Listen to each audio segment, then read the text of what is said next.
Hello everyone, Soma madam study গাইডে তোমাদের সবাইকে ওয়েলকাম জানাই। আজকে আমি ক্লাস 7-এ সাহিত্য মেলা পাঠ্য বইয়ের কবি অজিত দত্তের লেখা ছন্দে শুধু কান রাখো এই অধ্যায়ের অনুশীলনের প্রশ্ন উত্তরগুলো আলোচনা করব। এর আগের ভিডিওতে আমি এই অধ্যায়টা ভালোভাবে বুঝিয়ে দিয়েছি। তোমরা যারা ভিডিওটা দেখোনি, আমি ডিসক্রিপশন বক্সে লিঙ্কটা শেয়ার করে দেবো, তোমরা দেখে নেবে। ভিডিওটা স্কিপ না করে শেষ পর্যন্ত দেখতে থাকো, না হলে ইম্পর্টেন্ট প্রশ্নগুলো মিস করে যাবে। ভিডিওটা বেশি থেকে বেশি লাইক শেয়ার করে নেবে, আর আমার চ্যানেলে নতুন হয়ে থাকলে চ্যানেলটা সাবস্ক্রাইব করে নেবে, আর পাশে থাকা বেল আইকনটা অবশ্যই প্রেস করে নেবে, যাতে আমি চ্যানেলে নতুন ভিডিও আপলোড করার সাথে সাথে নোটিফিকেশন সবার আগে তোমাদের কাছে পৌঁছে যায়। আজকে আমি হাতে কলমে অনুশীলনের প্রশ্ন উত্তরগুলো আলোচনা করে দেবো। তাহলে চলো শুরু করা যাক। 1 নম্বর প্রশ্ন দেখো, অনধিক দুটি বাক্যে নিম্নলিখিত প্রশ্নগুলির উত্তর দাও। 1 নম্বর প্রশ্ন দেখো, মন্দ কথায় কান দিও না। মন্দ কথার প্রতি কবি কিরূপ মনোভাব কবিতায় ব্যক্ত হয়েছে?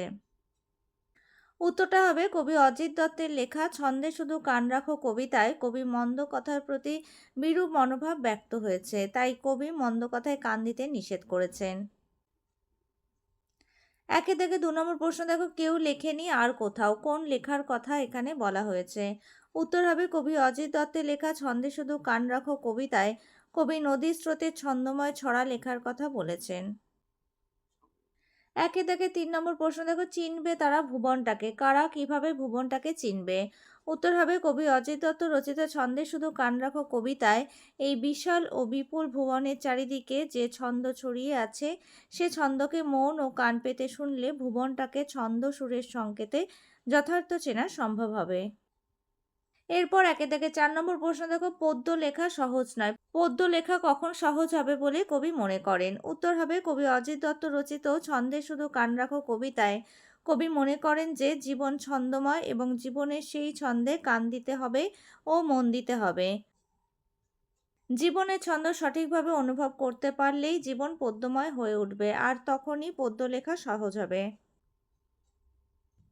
এরপর 5 নম্বর প্রশ্ন দেখো, ছন্দ শোনা যায় না কখন কবির ভাবনায় আর ছন্দ শোনা যায় না? উত্তর হবে, ছন্দে শুধু কান রাখো কবিতায় কবি বলেছেন যদি মন্দ কথার দিকে কান দিই তাহলে ছন্দ শোনা সম্ভব নয়, অর্থাৎ ছন্দ শুনতে হলে দ্বন্দ্ব ভুলে গিয়ে একাগ্র চিত্ত হতে হবে।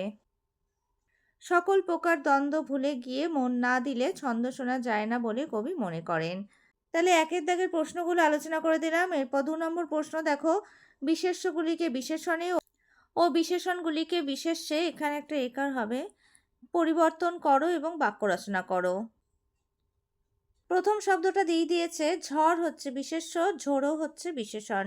বাক্যটা কি হবে দেখো, আজ সকাল থেকেই ঝোড়ো হাওয়া বইছে। এর পরের শব্দটা হচ্ছে মন, বিশেষ্য, মানসিক বিশেষণ। বাক্য গঠনটা কি হবে দেখো, বাবার অসুস্থতার কারণে ছেলেটি মানসিকভাবে ভেঙে পড়েছে। পরের শব্দ ছন্দ হচ্ছে বিশেষ্য আর ছন্দবদ্ধ হচ্ছে বিশেষণ। বাক্য গঠন কি হবে দেখো, সব কাজেরই একটি ছন্দবদ্ধ গতি আছে। নেক্সট শব্দ দেখো, দিন হচ্ছে বিশেষ্য, দৈনিক হচ্ছে বিশেষণ। শ্রমিকরা দৈনিক উপার্জন করে জীবিকা নির্বাহ করে। এর পরের শব্দ দেখো, সুর বিশেষ্য, সুরেলা বিশেষণ।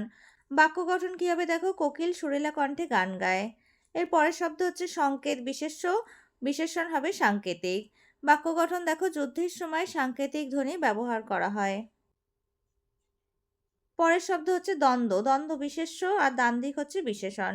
বাক্য গঠন কি হবে দেখো, দুই বন্ধুর মধ্যে দ্বান্দ্বিক আলোচনা চলছে। পরের শব্দ হচ্ছে মন্দ বিশেষণ আর মন্দতা হচ্ছে বিশেষ্য। মন্দতা দূর হলেই সমাজে মানসিক শান্তি ফিরে আসবে। এর পরের শব্দ দেখো, ছন্দহীন বিশেষণ, ছন্দহীনতা বিশেষ্য। বাক্য গঠন দেখো, কবিগণ কখনো কখনো ছন্দহীনতায় ভোগেন। এর পরের শব্দ হচ্ছে পদ্যময় বিশেষণ, পদ্য হচ্ছে বিশেষ্য। বাক্য গঠন কি হবে দেখো, একজন কবির বিশেষত্ব হলো জীবনকে পদ্যময় করে তোলা। পরের শব্দটা দেখো, সহজ বিশেষ্য, সহজতা বিশেষণ। জীবনের সকল বাধাকে সহজতার সঙ্গে পার করলে জীবনে সফল হওয়া যায়। 2 প্রশ্নগুলো আলোচনা করে দিলাম। এরপর 3 প্রশ্ন দেখো, নিচের শব্দগুলোকে আলাদা আলাদা অর্থে ব্যবহার করে দুটি করে বাক্য লেখো। এখানে অর্থে হবে। প্রথম শব্দটা দেখো, মন্দ। মন্দ মানে কু, অসৎ। মন্দ লোকের সঙ্গ সবসময় এড়িয়ে চলা উচিত। এরপরে মন্দ মানে দেখো ধীরগামী। শরৎকালে মৃদুমন্দ বাতাস মনকে মুগ্ধ করে। এর পরের শব্দ হচ্ছে দ্বন্দ্ব, সংশয় বা দ্বিধা। মনের সংশয় নিয়ে কোনো কাজ করা উচিত না। দ্বন্দ্ব মানে হচ্ছে বিবাদ, মানুষে দ্বন্দ্ব করে কোনো লাভ নেই। এরপর হচ্ছে তাল, তাল মানে হচ্ছে লয়, সঠিক সুরে গান গাইতে গেলে তাল সঠিক হতে হবে। আর একটা তাল মানে হচ্ছে ফল বিশেষ, বাক্য গঠন হবে ভাদ্র মাসে তাল পাকে। পরের শব্দ হচ্ছে ডাক, ডাক মানে শব্দ, বাক্য গঠন দেখো কি হবে, মেঘের ডাক শুনলে ময়ূর পেখম তুলে নাচে। ডাকের আরেকটা শব্দ হচ্ছে সম্ভাষণ, মেয়েটির মধুর ডাক মনকে মুগ্ধ করে। এর পরের শব্দ হচ্ছে বাজে, বাজে মানে হচ্ছে ধ্বনিত হয়, মেয়েটির গানের সুর এখনো কানে বাজছে। আরেকটা বাজে মানে হচ্ছে সময়, ঘড়িতে এখন 10টা বাজে। পরের শব্দ দেখো ছড়া, ছড়া মানে হচ্ছে শিশু ভোলানো কবিতা, বাক্য গঠন দেখো ছোটবেলায় মা ছড়া বলে ঘুম পাড়াতো। আরেকটা ছড়া মানে গুচ্ছ, বাগানে আঙুরের ছড়াগুলো ঝুলছে। এর পরের শব্দ হচ্ছে মজা, মজা মানে আনন্দ, শীতকালে সবাই মিলে একসাথে পিকনিকে গেলে খুব মজা হয়। আরেকটা মজা মানে জলশূন্য হওয়া, এই মজা পুকুরটাতে আগে অনেক জল থাকতো। পরের শব্দ হচ্ছে নয়, নয় মানে হচ্ছে সংখ্যা বিশেষ, জানুয়ারি মাসের 9 তারিখে আমার জন্মদিন। আরেকটা নয় মানে হচ্ছে না সূচক অব্যয়, কাউকে পর ভাবা উচিত নয়।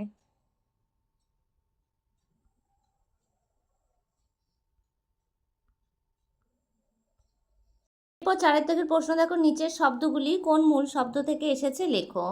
প্রথম শব্দটা হচ্ছে জ্যোৎস্না, মূল শব্দ হচ্ছে জ্যোৎস্না। চাকা মূল শব্দ হচ্ছে চক্র। কান মূল শব্দ হচ্ছে কর্ণ। দুপুর মূল শব্দ হচ্ছে দ্বীপ্রহর। ঝিঝি মূল শব্দ হচ্ছে ঝিল্লি। এরপর 5 নম্বর প্রশ্ন দেখো, কবিতার ভাষা থেকে মৌখিক ভাষায় রূপান্তরিত করো। 5 দাগের 1 নম্বরটা দেখো, ছন্দ আছে ঝড় বাদলে, এটা হচ্ছে কবিতার ভাষা, মৌখিক ভাষা হচ্ছে ঝড় বৃষ্টিতে ছন্দ আছে।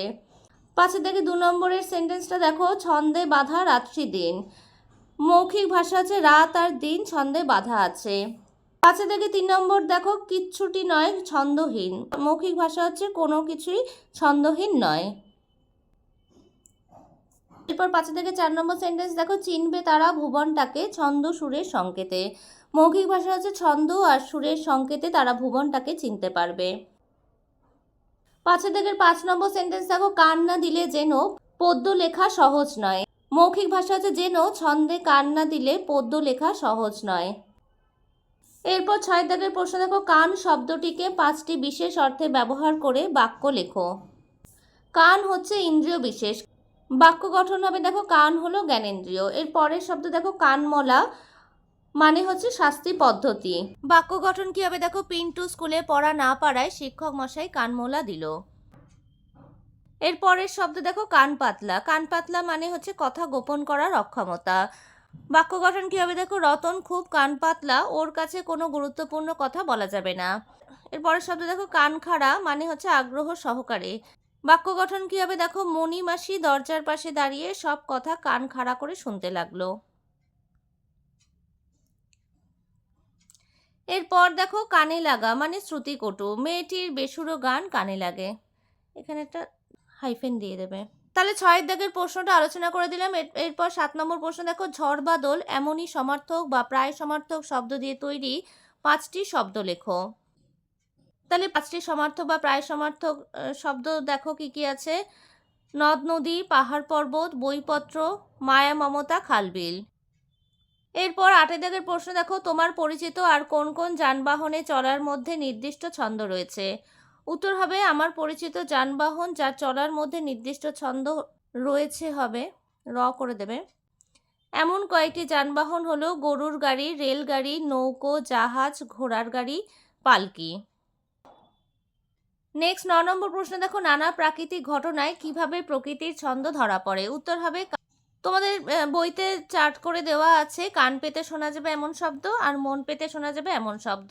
তাহলে প্রথমটা আমি হেডিং করে নিয়েছি, কান পেতে শোনা যাবে এমন শব্দ হলো, তোমরা যেদিকে কান পেতে শোনা যাবে এমন শব্দ হলো সেই দিকটাই লিখবে, পাখির ডাক, ঝিঝির ডাক, এখানে ঝয় চন্দ্রবিন্দু হবে, ঝিঝির ডাক, নদীর কলতান, মেঘের গর্জনের শব্দ, বৃষ্টির শব্দ, বায়ু প্রবাহের শব্দ।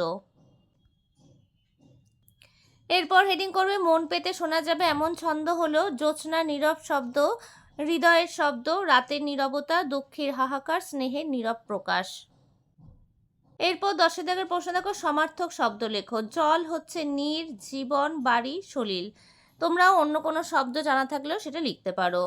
পরের শব্দ দেখো দিন। দিন দিয়ে কি কি সমার্থক শব্দ হবে দেখো, দিবা, দিবস, অহ, দিনমান।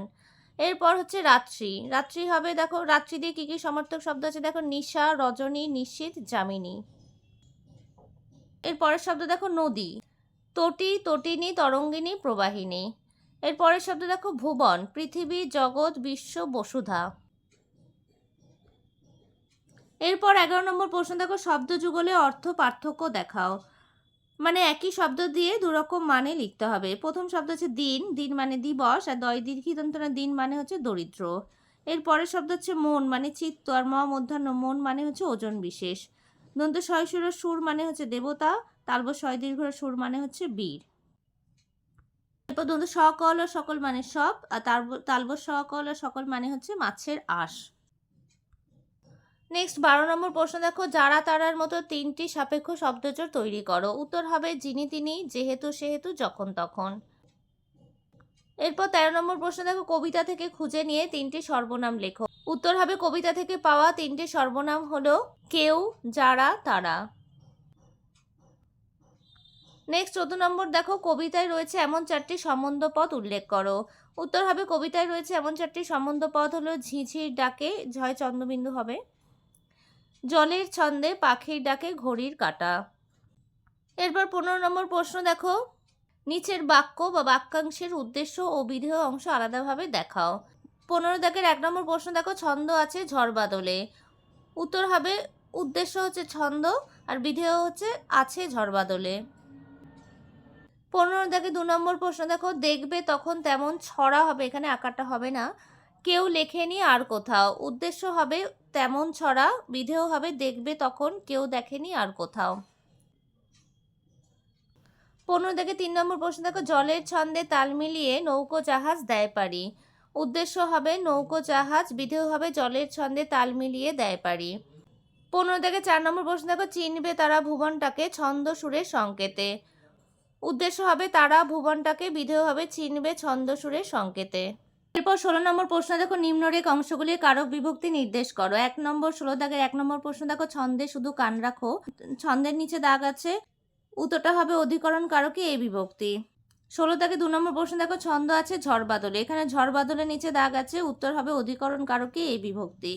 16 দাগে 3 নম্বর প্রশ্ন দেখো, দিন দুপুরে পাখির ডাকে। এখানে দিন দুপুরের নিচে দাগ আছে, উত্তর হবে অধিকরণ কারকে এ বিভক্তি।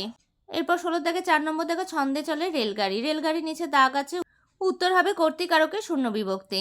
আজকে আমি অনুশীলনের প্রশ্ন উত্তরগুলো আলোচনা করে দিলাম। আমার পড়ানো তোমাদের কেমন লাগলো আমাকে কমেন্টস করে জানাবে, আর পড়ার ব্যাপারে যদি কোনো প্রশ্ন থাকে তাহলে আমাকে কমেন্টস করে জানাতে পারো। ভিডিওটা ভালো লাগলে লাইক করে দেবে, আর একই ক্লাসের বন্ধুদের সাথে ভিডিওটা বেশি করে শেয়ার করে নেবে, আর আমার চ্যানেলে নতুন হয়ে থাকলে চ্যানেলটা সাবস্ক্রাইব করে নেবে, আর পাশে থাকা বেল আইকনটা অবশ্যই প্রেস করে নেবে, যাতে আমি চ্যানেলে নতুন ভিডিও আপলোড করার সাথে সাথে নোটিফিকেশন সবার আগে তোমাদের কাছে পৌঁছে যায়। আজকে আমি এখানে শেষ করছি, পরে দেখা হবে নতুন আরেকটা ভিডিওতে।